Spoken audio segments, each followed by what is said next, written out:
അരുൺ +1 പഠിക്കുന്ന ഒരു വിദ്യാർത്ഥിയാണ്. പക്ഷേ അവന് തന്നെ അറിയാം അവൻ ഒരുപാട് അലസത കാണിക്കുന്നുണ്ട്. അവൻ ഒരുപാട് മാറ്റം ആവശ്യമുണ്ട്. അവൻ പഠനത്തിൽ അലസത കാണിക്കുന്നുണ്ട്. അവൻ്റെ സ്വഭാവത്തിൽ ഒത്തിരി പ്രശ്നങ്ങളുണ്ട്. പക്ഷെ അവന് മാറണമെന്ന് ആഗ്രഹമുണ്ട്. അവൻ മാറുന്നില്ല. ഓരോ ദിവസവും അവൻ തീരുമാനമെടുക്കുന്നുണ്ട്, ഞാനിന്ന് മാറും, ഞാൻ ഇന്നു മുതൽ ഒരു അടിപൊളി ജീവിതമാക്കും. പക്ഷേ അത് സംഭവിക്കുന്നില്ല. അവന് ഭാവിയിലേക്ക് ഒരുപാട് സ്വപ്നങ്ങളുണ്ടായിരുന്നു. ഒരു നല്ല ജോബ് വേണം, അത് കഴിഞ്ഞ് അവൻ്റെ സ്വന്തം കമ്പനി സ്ഥാപിക്കണം. പക്ഷേ ഇതൊന്നും നടക്കുന്നില്ല. കാരണം അവൻ്റെ ജീവിതം മാറുന്നില്ല. അങ്ങനെ ഒരു ദിവസം അവൻ അവനോട് തന്നെ പറഞ്ഞു, ഞാനിനി എൻ്റെ ജീവിതം മാറ്റാൻ പോകുന്നില്ല. പക്ഷേ എൻ്റെ ഒരു ദിവസം മാറ്റും, ഇന്നത്തെ ദിവസം മാത്രം മാറ്റും. അവൻ ഓരോ ദിവസവും ഇങ്ങനെ പറയാൻ തുടങ്ങി, I may be lazy but not today, I may give up but not today.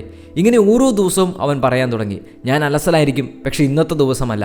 അങ്ങനെ അവൻ യുദ്ധം അല്ലെങ്കിൽ ആ ഫൈറ്റ് ഓരോ ദിവസമായിട്ട് ഫേസ് ചെയ്യാനായിട്ട് തുടങ്ങി. അവൻ ഒരുപാട് ദൂരേക്ക് നോക്കുന്നത് മാറ്റിയിട്ട് അവൻ്റെ കയ്യിലുള്ള സമയവും അവൻ്റെ കയ്യിലുള്ള ദിവസവും മാത്രം നോക്കാൻ തുടങ്ങി. അങ്ങനെ മാസങ്ങൾ കടന്നുപോയി. അവനൊരു ദിവസം മനസ്സിലാക്കി, ഇപ്പോഴാണ് അവൻ്റെ ജീവിതം മാറിയത്.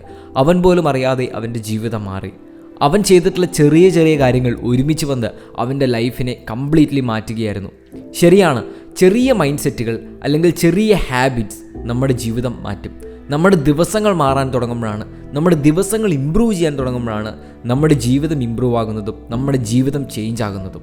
3 ഫീൽഡിലുള്ള മാറ്റങ്ങൾക്ക് വേണ്ടിയിട്ടാണ് അരുൺ തീരുമാനമെടുത്തത്. ഒന്ന്, മൈൻഡ് സെറ്റ് ചേഞ്ചിന് വേണ്ടിയിട്ട്. മൈൻഡ് സെറ്റ് ചേഞ്ചിന് വേണ്ടിയിട്ട് അവൻ ഒന്നാമതെടുത്ത തീരുമാനമായിരുന്നു ടേക്ക് റെസ്പോൺസിബിലിറ്റി. അവൻ ചെയ്യുന്ന എല്ലാ കാര്യത്തിനും, അവൻ്റെ ജീവിതത്തിൽ സംഭവിക്കുന്ന എല്ലാ കാര്യത്തിനും അവൻ സ്വയം ഉത്തരവാദിത്വം ഏറ്റെടുക്കാൻ തുടങ്ങി. എക്സ്ക്യൂസുകൾ പറയില്ല, കംപ്ലൈൻറ്റുകൾ പറയില്ല. കാരണം നമുക്കെപ്പോഴും എന്ത് സംഭവിച്ചാലും മറ്റുള്ളവരിലേക്ക് ചൂണ്ടാൻ, മറ്റെന്തിലേക്കെങ്കിലുമൊക്കെ ചൂണ്ടാൻ ഒരു പ്രവണതയുണ്ട്. പക്ഷേ ഇങ്ങനെ ചെയ്യുമ്പോഴുള്ളൊരു പ്രശ്നം എന്താണെന്ന് വെച്ചാൽ, നമ്മൾ മറ്റൊരാളാണ് അല്ലെങ്കിൽ മറ്റെന്തെങ്കിലും ഒബ്ജക്റ്റാണ് റീസണായിട്ട് വെക്കുന്നത്.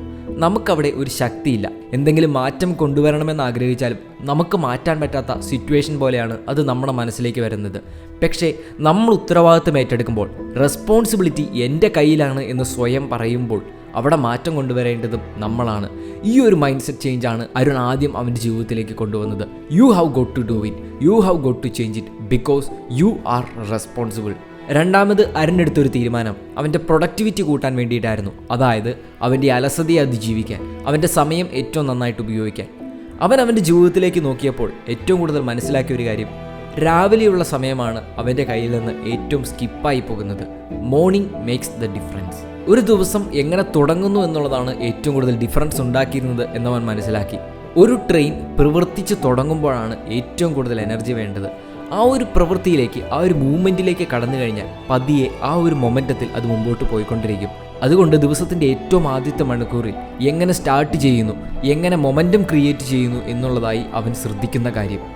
നമ്മൾ പലപ്പോഴും ഒരു എസ്സേ വായിക്കുമ്പോൾ അതിൻ്റെ ആദ്യത്തെ പാരഗ്രാഫ് വായിച്ചാൽ ഈ എസ്സേ എന്തിനെക്കുറിച്ചാണ് പറയുന്നത്, ഈ എസ്സേ എങ്ങോട്ടാണ് യാത്ര ചെയ്യാൻ പോകുന്നത് എന്ന് നമുക്ക് മനസ്സിലാകുമെന്ന് പറയും. അതുപോലെ തന്നെയാണ് നമ്മുടെ ദിവസത്തിൻ്റെ ആദ്യത്തെ 1-2 മണിക്കൂർ. ആ ആദ്യത്തെ 1-2 മണിക്കൂർ നമ്മൾ നന്നായിട്ട് ജീവിച്ചാൽ, നമ്മൾ നന്നായിട്ട് കൺട്രോളിൽ നിർത്തിയാൽ, മൈൻഡിനും ബോഡിക്കും കോൺഫിഡൻസ് തരുന്ന രീതിയിൽ നമ്മൾ വർക്ക് ചെയ്താൽ ഉറപ്പായിട്ടും അന്നത്തെ ദിവസം മുഴുവനും നമുക്ക് ആ ഒരു കോൺഫിഡൻസ് കിട്ടും, നമുക്ക് ആ ഒരു മൊമെൻറ്റം കിട്ടും. So he changed mornings and mornings made the difference. മൂന്നാമത്തെ കാര്യം, അവൻ്റെ പേഴ്സണാലിറ്റി ഇമ്പ്രൂവ് ചെയ്യാൻ വേണ്ടി എടുത്തൊരു തീരുമാനമായിരുന്നു. അതാണ് ഗ്രോ ഇൻ എമ്പതി.